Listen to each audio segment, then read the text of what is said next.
Tapi sekarang kita tes nih. Ya, banyak orang tertipu dengan kesolehannya. Ini hati-hati, ini bagian dari perangkap setan. Kita cek kondisi hati kita sejauh mana, ya, kondisi hati kita, ada gak masalah di hati kita? Kita cek satu persatu. Yang pertama, ini yang ekstrim nih, jenuh dengan aktivitas selama ini.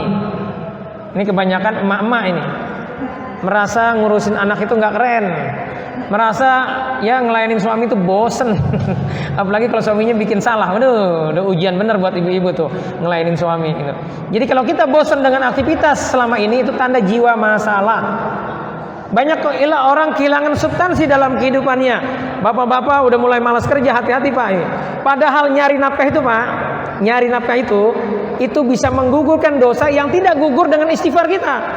Jadi Masya Allah keren benar kan nyari nafkah itu. Apapun pekerjaan Bapak, ketika dari rumah baca Bismillah tawakkaltu 'ala Allah, la haula wala quwata illa billah, kita niatkan nyari nafkah halal buat keluarga kita, maka kalau kita mati hari itu matinya syahid. Kita dapat rezeki, kita kasih anak istri kita, itu jadi keberkahan luar biasa. Dan kalau kita hari itu masalah dengan pekerjaan kita, diomelin bawa segala macam, kita berkeringat capek, ya nungguin customer nggak datang, nggak dapat, itu menggugurkan dosa kita. Jadi Masya Allah, jangan pernah bosan dengan aktivitas. Selama kita menjalankan tugas kita Bu, Pak, itu dibayar sama Allah. Ya, itu yang pertama. Yang kedua, ya insya Allah kalau yang pertama nggak ada ya di sini ya, yang seperti itu. Yang kedua, merasakan kekeringan jiwa, tidak termotivasi. Ini yang ekstrim-ekstrim dulu nih. Jadi kalau ada seperti ini kita nggak termotivasi, mau ibadah males, mau apa males, pengennya diem aja. Tapi kalau bacain sosmed seneng, nah itu hati-hati, itu tanda jiwa masalah gitu. Terus yang ketiga, merasa banyak amal, merasa banyak zikir, tapi hati masih gundah, galau, kayaknya hambar, zikir kita kayaknya nggak berasa gitu. Nah ini hati-hati, ini tanda jiwa masalah. Terus gelisah. Ya. Yang keempat, sulit khusyuk dalam ibadah atau berzikir. Ini penyakit orang zaman sekarang nih. Kenapa? Karena fokusnya sama sosmed, fokusnya ke HP. Pak, Bu, ini dibiasakan. Kita kasih waktu kita hanya kepada Allah. Pertama saat kita sholat, ya. Yang kedua di saat zikir pagi dan petang. Jadi sempatkan kita zikir pagi dan petang. Udah kita hanya fokus kepada Allah, fokus dengan bacaan kita. Insya Allah nanti akan melatih kekhusyuan kita. Dan kalau sudah seperti ini, hidup itu akan berkah. Tapi kalau Bapak Ibu tidak lakukan ini, maka hari itu Bapak Ibu akan kebingungan. Kayaknya mau apa nih ya? Mau begini enak, mau begitu enak. Akhirnya nggak ngapa-ngapain. Kalau kita sering kebingungan seperti itu, coba rubah pola hidup kita. Setiap pagi pada subuh zikir dulu untuk Allah. Ya. Terus yang kelima, sering ikut kajian. Ibu-ibu ngajinya seminggu 3 kali, tapi masih galak sama suami, galak sama anak itu. Apalagi kalau tanggal tua. Nah itu masalah benar jiwanya. Terus yang keenam, mudah marah, mudah tersinggung, mudah kesel dan sakit hati. Yang ketujuh, merasakan sulit menangis ketika istighfar atau berdoa. Bapak Ibu nanti kita ada session untuk Bapak Ibu istighfari dosa ya. Pastikan nangis. Kata Rasulullah kalau saat istighfar, saat tobat nggak bisa nangis, udah usahakan nangis, pura-pura nangis dulu aja kata Rasulullah.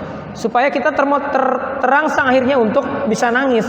Sebab kalau itu nggak bisa juga, ya itu tanda hati kita keras. Dan kata Rasulullah hanya api neraka yang bisa melembutkan hati yang keras. Jadi kan Masya Allah ini bahaya benar buat kita.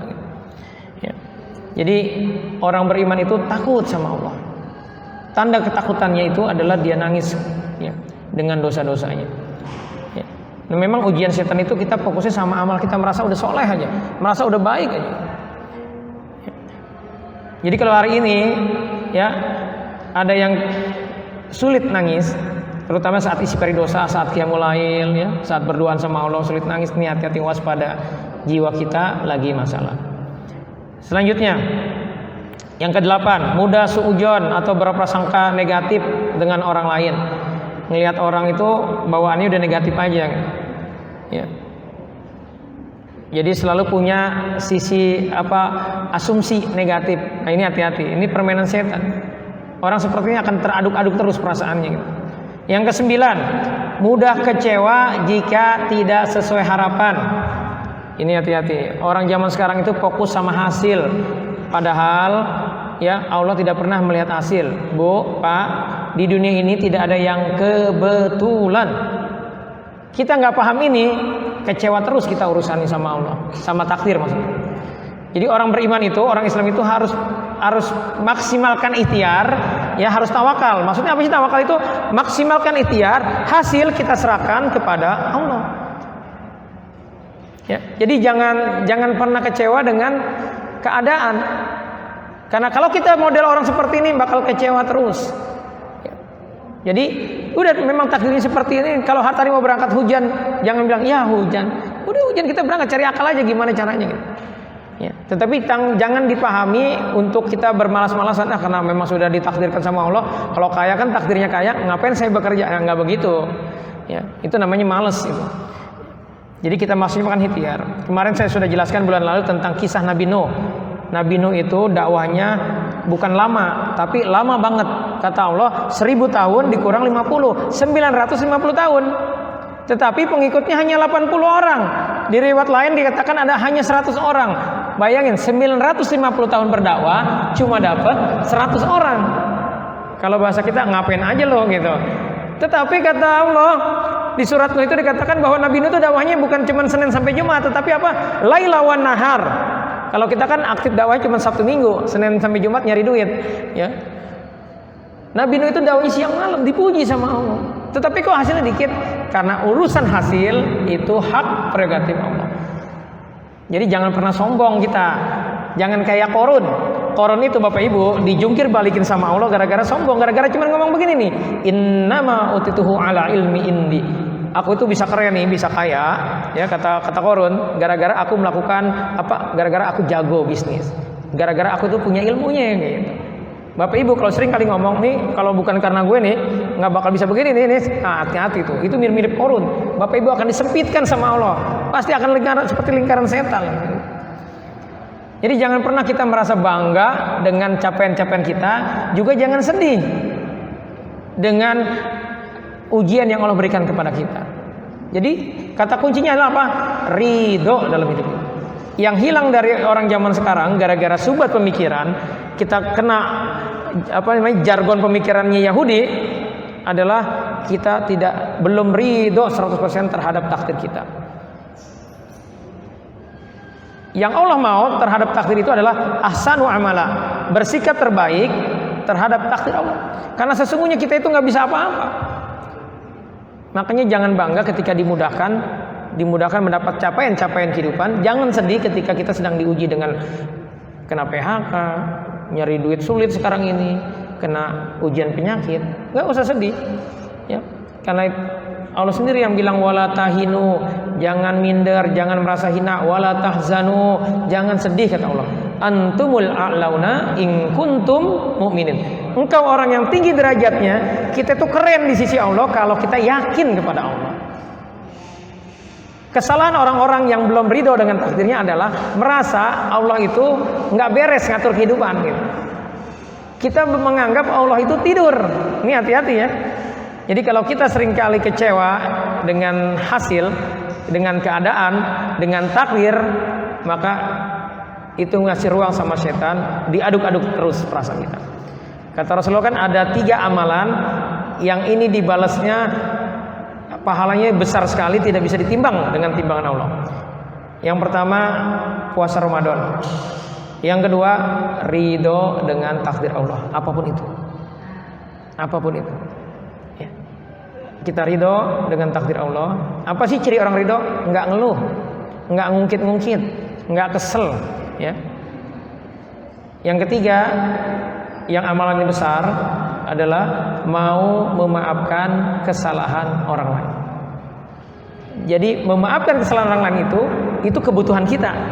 Jangan sampai kita dijolimin orang, ruginya 2 kali. Rugi sudah terjolimi, rugi tidak mendapat pahala dari kejoliman orang tersebut. Padahal kejoliman orang tersebut adalah takdir Allah. Banyak orang kecewa, menyimpan dendam, menyimpan kesedihan, akhirnya ya kesakitan. Saya banyak ketemu pasien yang dia nyimpan dendam dengan suaminya sampai belasan tahun gitu. Akhirnya sakit dulu. Minimal nih kalau kita seperti itu akan sakit kepala, sakit mah. Itu minimal. Dalam tahap berikutnya bisa macam-macam, bisa penyakit degeneratif, diabetes, kanker dan sebagainya. Jadi hati-hati. Bapak Ibu, ini poin-poin ini nanti dievaluasi ya. Ada 2 aja Bapak Ibu, itu udah masalah gitu. Sudah tanda kita bermasalah. Yang ke-10, mudah kesal, kecewa jika ada yang beda pendapat dengan kita. Nah ini hati-hati nih. Kalau kita mudah seperti ini, tenang aja ya, nggak bakal terjadi sesuatu kecuali yang sudah ditakdirkan. Gitu, ya. Jangan sama suami beda pendapat berantem. Istri punya ide lain kita kesel Pak, jangan begitu. Ya. Yang ke-11, menyimpan dendam atau kesedihan. Nah ini udah parah ini kalau ini ya. Ya. Terus lama atau sulit memaafkan. Kita orangnya baik, tetapi kalau ada yang nyenggol, paham ya? Kalau ada yang nyenggol, yang nyinggung perasaan kita, keluar marah kita. Gua nggak tegur loh 3 bulan. Itu namanya di dalam tubuh kita ada jin buto ijo. Jin buto ijo itu sama orang Amerika disebutnya the Hulk. Tahu the Hulk? Ya, kalau marah berubah jadi ijo, jadi gede. Nah, orang-orang yang ada jin buto ijonya kayak gitu karakternya. Orangnya kalem, tapi kalau ada yang nyinggung dia dikit, marahnya lama gitu. Ya. Terus yang ke-13, malas dan berat dalam ibadah atau aktivitas kebaikan lainnya. Yang ke-14, semangat jika ada yang memuji, kesal jika sebaliknya. Ya. Kalau ada yang kritisi kesel, tapi kalau ada yang memuji semangat ya. Ya. Ini kalau udah kayak gini nih hati-hati, ini tanda kita belum dewasa ya. Tanda jiwa masalah. Terus yang ke-15, kesal bahkan tersinggung jika dinasehati. Ya. Yang ke-16, mudah menyalahkan tapi sulit evaluasi diri. Jadi senangnya mengkritisi, tetapi kalau ada yang kritisi nggak senang dia gitu. Yang 17, mudah terbayang wajah orang yang tidak disukai. Wah ini tersiksa banget ini kalau orang ini. Terus yang 18, senang dipuji atau oper jaim. Jaim tahu ya, jaga image ya. Terus yang ke-19, tidak integritas, antara ucapan dengan perilakunya berbeda ya. Yang 20, ini fisik nih, sering sakit kepala atau mudah sakit atau punya penyakit yang tidak kunjung sembuh seperti mah dan alergi. Bulan lalu sudah saya bahas, sudah upload potongan videonya kenapa kita sakit. Penyebab utama sakit itu bukan kurang gizi, tetapi gara-gara kondisi hati. Silakan dilihat nanti di channel YouTube Terapi Quran Tangerang. Ya, penyebab terbesar kita sakit. Sudah dipahami? Ada berapa Pak, Bu? Ya. Ditulis, dicatat, itu PR kita, ya.